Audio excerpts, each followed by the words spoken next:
जय संविधान, जय भीम, महात्मा गांधी की जय, गोडसे मुर्दाबाद। बिहार के चुनाव के रिजल्ट्स करीब करीब फाइनल हो गए और ये रिजल्ट्स बिल्कुल उसी प्रकार से हैं जैसे महाराष्ट्र के थे। शरद पवार जैसे दिग्गज नेता 20 सीटों के आसपास निपट गए, उद्धव ठाकरे जैसे दिग्गज नेता 20 सीटों के आसपास निपट गए, कांग्रेस भी निपट गई। 75% सीटें भारतीय जनता पार्टी को मिली, भारतीय जनता पार्टी के गठबंधन को मिली। एकनाथ शिंदे जो मुख्यमंत्री थे उप मुख्यमंत्री बन गए। हरियाणा के अंदर ब्राजीलियन मॉडल ने 22 वोट दे दिए। जहां कांग्रेस की पक्की विक्ट्री तय थी वहां पे भारतीय जनता पार्टी की सरकार बन गई। राहुल गांधी कागज पेश करते रहे, सबूत पेश करते रहे, जवाब नहीं दिया गया। और बिहार के अंदर आज जो स्थिति स्पष्ट हो रही है उससे 3-4 निष्कर्ष मैं निकाल पा रहा हूं, एक एक करके आपके सामने पेश करता हूं। नंबर 1, कितना भी हम लोग हाँक लें कि मराठा लोग, महाराष्ट्र के लोग बड़े वीर हैं, छत्रपति शिवाजी के इलाके के लोग हैं, हरियाणा के लोग बड़े जीवट वाले हैं, और उसके बाद हमारी आशाएं स्थानांतरित होती रहें और फिर हम कहें कि बिहार एक अलग प्रकार का प्रदेश है और बिहार में वो नहीं होगा जो महाराष्ट्र और हरियाणा में हुआ है, लेकिन जब बिहार में हो जाएगा उसके बाद कहेंगे कि साहब ये बंगाल में नहीं होगा। लेकिन ये बंगाल में भी होगा, ये तमिलनाडु में भी होगा, ये केरला में भी होगा, ये तेलंगाना में भी होगा और ये कर्नाटका में भी होगा। तो पहला निष्कर्ष तो मैं ये ड्रॉ करता हूं इस बिहार के रिजल्ट से कि ममता दीदी को अपना त्यागपत्र दे देना चाहिए और कहना चाहिए कि मैं अगला चुनाव नहीं लड़ूंगी, टीएमसी अगला चुनाव नहीं लड़ेगी और भारतीय जनता पार्टी इतना पैसा क्यों खर्च करने की आवश्यकता है, वहां पे भी भारतीय जनता पार्टी अपनी सरकार बना ले। तमिलनाडु में भी इसी प्रकार के गणित होंगे, अंगणित होंगे, एसआईआर होगी, वोट कटेंगे, जुड़ेंगे, Brazilian model, American model, New Zealand की मॉडल, ऑस्ट्रेलियन मॉडल वोट डालेंगी। दिल्ली के लोग जो वोट डाल के गए थे बिहार में वोट डाल के जाएंगे, फिर वहां से बंगाल जाएंगे, वहां से तमिलनाडु जाएंगे, ऐसे लोग 2-3 लाख होंगे। जितनी वोटर्स की संख्या होगी उससे ज्यादा वोट पड़ेंगे। ये सब होगा और तमिलनाडु भी भारतीय जनता पार्टी की सरकार बनेगी। ये राइटिंग ऑन द वॉल है। यही तेलंगाना में होगा, यही कर्नाटका में होगा, ये केरला में भी होगा। आप देखते जाइए, केरला में भी होगा। और उसके बाद ये जस्टिफिकेशन दिया जाएगा, इस कारण से महिलाओं ने वोट दे दिया, पुरुषों ने वोट दे दिया, दलितों ने वोट दे दिया, दलितों जाटों के बीच में संघर्ष हो गया, इसलिए भारतीय जनता पार्टी जीत गई। लेकिन मेरे ख्याल से आज के तारीख में पहला निष्कर्ष तो ये निकलना चाहिए कि भारतीय जनता पार्टी की सरकारें हर राज्य में बनने वाली हैं, केंद्र सरकार भी भारतीय जनता पार्टी के हाथ में रहने वाली है। और ये आशंका लोग व्यक्त कर रहे थे कि बिहार के अंदर नीतीश कुमार को एकनाथ शिंदे बना दिया जाएगा महाराष्ट्र की तरह, और अभी तक कुछ लोग ये आशा रख रहे हैं कि वो नहीं बनेंगे एकनाथ शिंदे। वो एकनाथ शिंदे बन गए हैं, एकनाथ शिंदे बन गए। क्योंकि अगर आप बाइफर्केशन देखेंगे एनडीए के अंदर तो बीजेपी सिंगल लार्जेस्ट पार्टी बन गई है। अगर बीजेपी की जीती हुई सीटों को एलजेपी में जोड़ा जाएगा, हम में जोड़ा जाएगा और उपेंद्र कुशवाहा की सीटों में जोड़ा जाएगा तो उनके पास 117-118 सीटें हैं। इसका माने उन्हें करीब 6 सीटों की आवश्यकता होगी। और यह व्यवस्था उन्होंने पहले ही कर ली है कि किस प्रकार से जेडीयू को तोड़ा जाएगा, और उसके लिए संजय झा और ललन सिंह पहले ही वहां बिठा दिए गए हैं, नीतीश कुमार को किनारे लगा दिया है। और उसके बाद जेडीयू को तोड़कर, अगर नीतीश कुमार ज्यादा उछलने का प्रयास करेंगे, उसको तोड़कर भारतीय जनता पार्टी अपना मुख्यमंत्री बना देगी। अगर भारतीय जनता पार्टी को लगेगा कि इससे मैसेज गलत जा रहा है और नीतीश कुमार के वोट बैंक के आधार पे थोड़ा बहुत उनको लड़ने का एक मौका मिला है, इसकी वजह हो सकता है कि उनसे कहें कि साहब आप कहीं के गवर्नर बन जाइए, उपराष्ट्रपति बन जाइए और बिहार की राजनीति से नहीं हटाएंगे क्योंकि आपको ऊंचा पद दे देंगे, लेकिन अब मुख्यमंत्री तो भारतीय जनता पार्टी का बनेगा। और इसी कारण से अमित शाह ने इलेक्शन के पहले कह दिया था कि इलेक्शन के बाद जो विधानसभा के चुने हुए मेंबर्स हैं वो चुनेंगे कि मुख्यमंत्री कौन होगा। तो एक निष्कर्ष तो ये निकला कि अगले जितने भी चुनाव होंगे उसमें भारतीय जनता पार्टी की सरकार बनेगी। नंबर 2, एकनाथ शिंदे महाराष्ट्र में बन गए और नीतीश कुमार बिहार के एकनाथ शिंदे बन गए।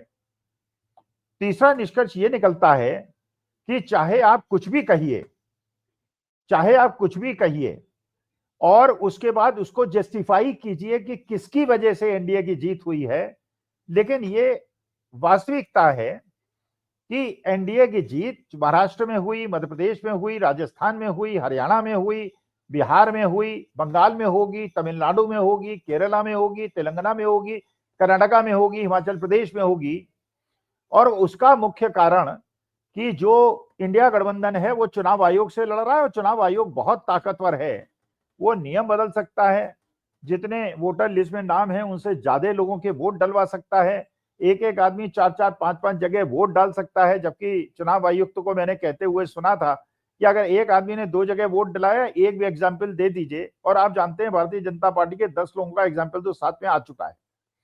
और उसके बाद राहुल गांधी आज से 6 महीने के बाद एक प्रेस कॉन्फ्रेंस करेंगे, हाइड्रोजन बम और कुछ न्यूक्लियर बम छोड़ेंगे और उसमें बताएंगे किस किस मॉडल ने कहां कहां वोट दिया, एक एक मकान में 600 वोट पड़े, एक एक आदमी ने 6 वोट डाले। और उसके बाद कोई उनकी बात सुनेगा नहीं, सुप्रीम कोर्ट उनकी बात सुनेगा नहीं और उसके बाद सरकार ऐसे ही चलती रहेगी।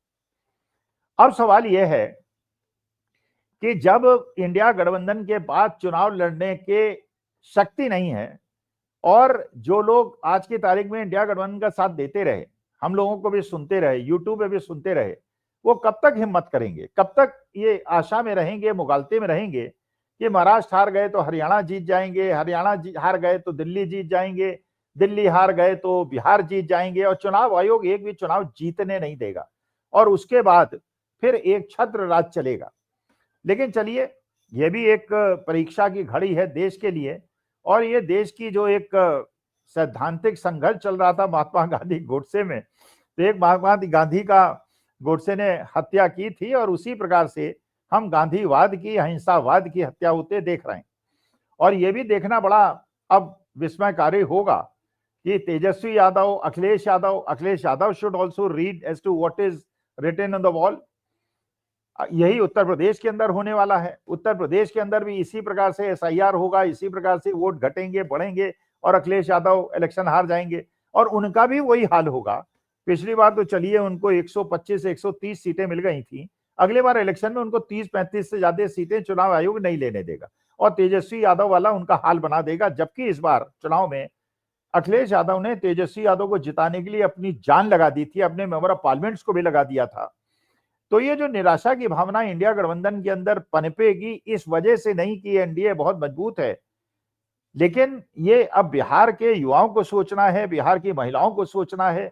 महिलाओं को ये सोचना है कि जब उनसे वादा किया गया है कि उनको 2 लाख रुपए मिलेंगे, 1.5 करोड़ लोगों को 2 लाख रुपए मिलेंगे, भत्ता बढ़ेगा, लड़कियों को 50,000 रुपए देंगे, वृद्धा पेंशन बढ़ा देंगे और सबकी तनख्वाहें बढ़ा देंगे। तो उसके बाद ये मैं आशा करता हूं कि जिस प्रकार से रेखा गुप्ता ने दिल्ली के अंदर जो वादे किए थे पूरे किए, जैसे उन्होंने कहा था जहां झुग्गी वहां मकान, और अब झुग्गियां तोड़ी जा रही हैं, उसी प्रकार से झुग्गियां वहां भी तोड़ी जाएंगी। बिहार के अंदर भी 1 रुपए में 1000 एकड़ जमीन अडानी साहब को दिया जाएगा और बिहार की जनता, बिहार के युवा जब नौकरी मांगेंगे, पेपर लीक होंगे और उसके बाद उन पर लाठीचार्ज होगा। लेकिन फिर कहा जाएगा चुनाव जीत गए, इसका माने जनता हमारे साथ है। तो इतनी असहाय स्थिति में देश के युवा हैं, देश की महिलाएं हैं, देश के वो लोग हैं जो लोकतंत्र और संविधान की बात करते हैं, जो महात्मा गांधी की बात करते हैं।